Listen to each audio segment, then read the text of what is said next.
What up, folks? I'm ultrazillatoys. Today I have a review of the Super7 Super Kaiju Godzilla Minus One Godzilla Train Biter. Will there be a different one? Because this looks like a standard Godzilla Minus One with a train. But here's the art for Train Biter Godzilla. I'm not a big fan of the art. Apologies. But yeah, I mean, it is yet another Super 7 Godzilla in a different scale. This is their, of course, again, Super Kaiju scale, which are kind of small, articulated figures, like almost to super deformed, but not really. I don't know. They're kind of weird. I liken them to Godzilla Battle Line like designs if you play the game. And this, I mean, it looks like those same type of proportions, which is kind of cool. These are exclusive to Target. There is two in Wave 2. You got this one and a Burning Godzilla 1995. Previously, we did Godzilla 89 and Mechagodzilla 93, both of which, unfortunately, I do not have anymore. But we do have Burning Godzilla, so at least you can see how this one scales with that one. But without any further ado, let's get to this review. And here's our Godzilla Minus One out of the package, and yeah, it's got weird proportions. It is totally like that video game. It's weird, mobile game. It's strange, but I sort of dig. I don't know. Godzilla Minus One is such a cool design for Godzilla that I just kind of end up digging most figures that I review of it. Like, I just like the design, and it comes across pretty good. Most of the times, even in weird forms, and this is definitely a weird form. But I like it. I think it's my favorite of these that I've reviewed for sure. But there is articulation, so let's get that out of the way. The tail moves. I guess it's on the ball joint here. The rest of the tail is a bendy wire, which is fine, you know. Then the legs move like so at the hip. You do have a knee bend. And you do have a ankle bend, a little bit of a rocker there. Nothing in the waist. Shoulders move like so. Wrists move pretty much the same way, if you could get them to move. Pretty tight on mine. Ooh. This one was very tight. I heated it up a little bit. It's a little bit better, but I guess this one is tight too. I thought it wasn't before. Gosh darn. Yeah, that's pretty tight. Nothing at the wrists. Head just swivels back and forth, and the mouth opens and closes. Yeah, I mean, the articulation, you know, it's kind of basic, you know, I would say a basic style figure. Of course, it's a $35 basic style figure, and that's, I think, you know, the thing, like, most folks have a problem with. Like, I think, had these been, like, $25, it's a much better ask. You know, and I was kind of like, do I want to get these again? But I really wanted to get this, and then, you know, Burning Godzilla was right there, so I got that one too. But we'll obviously taking a look at that in a separate video coming up. But I do think this one is cool. I do like it. Dorsal fins are pretty good. Now, because this is a bendy wire tail, these are completely rubber, so yeah, be careful. But, you know, there's paint on them, and they look good. These are a little bit harder plastic. Not super hard, but hard enough. And they look good too. Got the paint on them, which looks good. Nicely sculpted. No, you know, nothing bad to say about the dorsal fins there. It's pretty good. The legs, looking pretty good too. Like a little back thing. Toes. Toes are just kind of sprayed on, but, you know, they look fine enough. I'm good with it. And again, the sculpt is very nice. Nothing bad to say there. Belly looks pretty good. You know what I'm saying? It's not bad.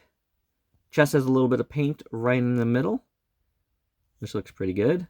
The arms are a little short, but, you know, again, style of figure. Fingernails are painted, which is pretty good. Yeah, not bad at all.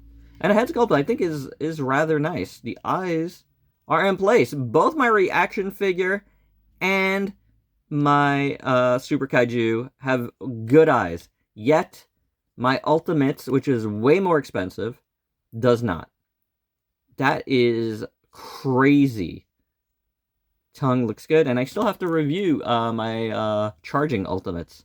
Other things have come in ahead of it. That is not exactly new right now, so it's a little bit further back, but you will get a review out of it.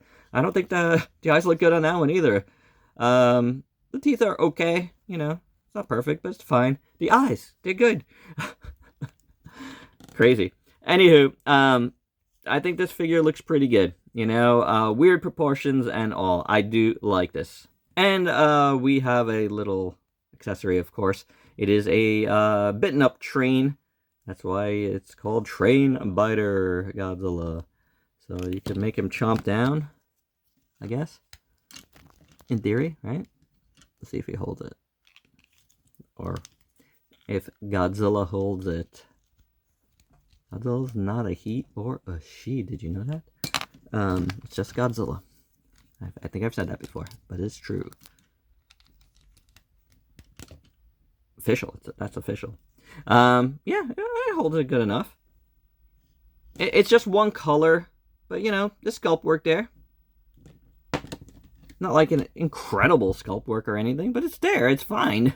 If this was painted, I think it would look total. Look at my fingers, from all the spikes. Totally fine. I think it works. So, Train Biter. I guess there's gonna be more Godzilla, Super Godzillas, Super Kaiju of Godzilla Minus One. And for your size comparison, first up, here it is with the Burning Godzilla from the same wave. Again, full review coming up on that one, but this one is actually bigger. So this new mold here, and again, I think this is the 89 mold, probably redone with new dorsal fins, is actually bigger. So the new one is smaller. Still similar proportions and all, but yeah, just to point that out, very interesting. Here it is with our recent reaction figure, which I loved. I really liked this reaction figure. Maybe a little bit more than that. I feel like the proportions are a little bit better on the reaction, which is interesting. Here it is with the Ultimates, and the Ultimates is awesome. It really is, except for the eyes on mine, but it's a really nice figure. And lastly, here it is with the Bandai action figure, and this is kind of like a competing line right now. More, you know, basic style action figures. Basic articulation, although I think this Bandai has more articulation than the Super 7, and it is like $10 cheaper. This is a better value, but I think the sculpt is better here. These are very soft sculpts, but the proportions are weird.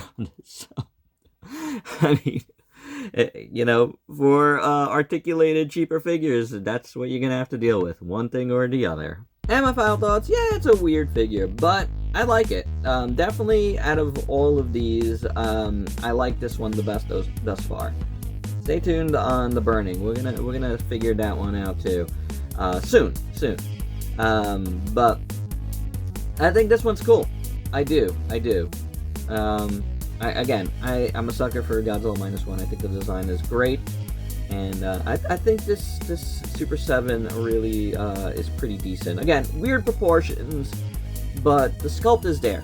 I'll give it that. The sculpt is there. It's fully sculpted, even though it's got odd proportions. I just wish they were a little, you know, a little cheaper. You know, $25.